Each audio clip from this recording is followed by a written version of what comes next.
কেন্দ্র ও রাজ্য ক্ষমতাসীন দুই দল আরএসএসের আদর্শের উপর দাঁড়িয়ে দাবি করলেন সিপিআইএম রাজ্য কমিটির সদস্য বিশিষ্ট আইনজীবী রাজ্যসভার সাংসদ বিকাশ রঞ্জন ভট্টাচার্য। শনিবার সন্ধ্যায় বাঁকুড়া লোকসভা কেন্দ্রের সিপিআইএম প্রার্থী আইনজীবী নীলাঞ্জন দাশগুপ্তের সমর্থনে বাঁকুড়া শহরে মহামিছিলের শেষে এক সভায় বক্তব্য রাখছিলেন তিনি। একই সঙ্গে তিনি বলেন, আমরা এতদিন এখানে আছি, কখনো মনে হয়নি কোনো ধর্ম বিপদে আছে, তবে বর্তমান সময়ে ধর্মের নামে মানুষে মানুষে বিভেদ তৈরির চেষ্টা হচ্ছে বলে তিনি দাবি করেন। ওই সভায় বক্তব্য রাখতে গিয়ে বিকাশ রঞ্জন ভট্টাচার্য আরও বলেন, সুকৌশলে রাজ্যে লক্ষ্মীর ভাণ্ডার প্রকল্প বন্ধ করার চেষ্টা চলছে, তবে বাম কংগ্রেস সমর্থিত প্রার্থীকে ভোট দেওয়ার কারণে কোনো একজনকেও ওই প্রকল্প থেকে বঞ্চিত করলে আইনের মাধ্যমে রাজ্য সরকারের মাথায় লাঠির বাড়ি মারার হুঁশিয়ারি দেন তিনি। লক্ষ্মীর ভাণ্ডার প্রকল্প বন্ধ প্রসঙ্গে বলতে গিয়ে তিনি আরও বলেন, ওরা জানেন কোনো একজনের এই প্রকল্প বন্ধ হলে আমি আবারও আদালতে যাব, আদালতে গেলে শিক্ষা দুর্নীতির মতো আরও দুর্নীতি প্রকাশ্যে চলে আসবে, সে কারণে ঘুরপথে লক্ষ্মীর ভাণ্ডার প্রকল্প বন্ধ করতে চাইছে, ঠিক যেমন বর্তমানে শিক্ষক নিয়োগ বন্ধ রেখেছেন।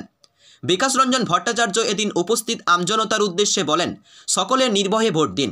লক্ষ্মীর ভাণ্ডার, রূপশ্রী কিংবা কন্যাশ্রী কোনো সরকারি প্রকল্প বন্ধ করলে স্থানীয় সিপিআইএম নেতৃত্বকে বিষয়টি জানান, তখন আদালতের গুঁতোয় উনি আরও পাগল হয়ে যাবেন। এভাবে মানুষকে বঞ্চিত করা যায় না। এদিন তিনি 100 দিনের কাজ প্রকল্প সম্পর্কে বলতে গিয়ে তিনি বলেন, আমরা ভিক্ষা চাইনি, স্বাধীন দেশের নাগরিক হিসেবে কাজের অধিকার চেয়েছিলাম। সারাদিন বসে থেকে বিনামূল্যে রেশনের জন্য অপেক্ষা নয়, কাজ চাই। যেখানে সরকারের দায়িত্ব ন্যূনতম 100 দিনের কাজ সৃষ্টি করা, সেখানে মমতা বন্দ্যোপাধ্যায় কায়দা করে 50 দিনে নামিয়ে এনেছেন, যা আমাদের পিছন দিকে নামিয়ে আনার চেষ্টা বলে তিনি দাবি করেন। ব্যুরো রিপোর্ট, টিভি20 বাংলা।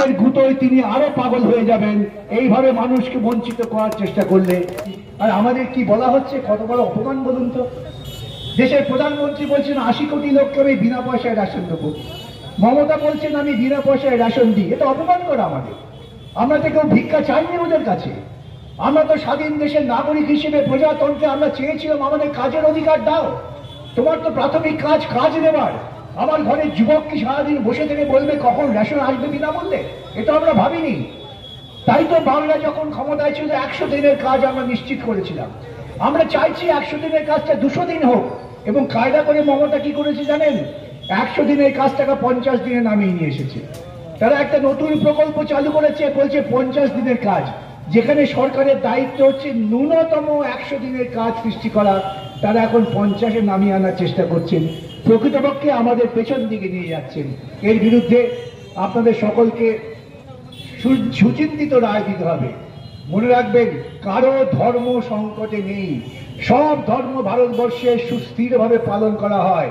যারা ধর্মের সুশ্রুতি দিচ্ছেন তারা কিন্তু সেই যারা দেশ ভাগ করেছিলেন তাদের উত্তরসূরি, তাদের সম্পর্কে সচেতন থাকবেন, তার রং যাই হোক না কেন। যারাই ধর্মের কথা বলবেন তারা জানবেন দেশ ভাগের পরিকল্পনা করছেন, আবার মানুষকে তারা বিপদে ফেলার চেষ্টা করছেন। তার বিরুদ্ধে সকলে ঐক্যবদ্ধ হবেন, এই প্রার্থনা করেই আমি আমার কথা শেষ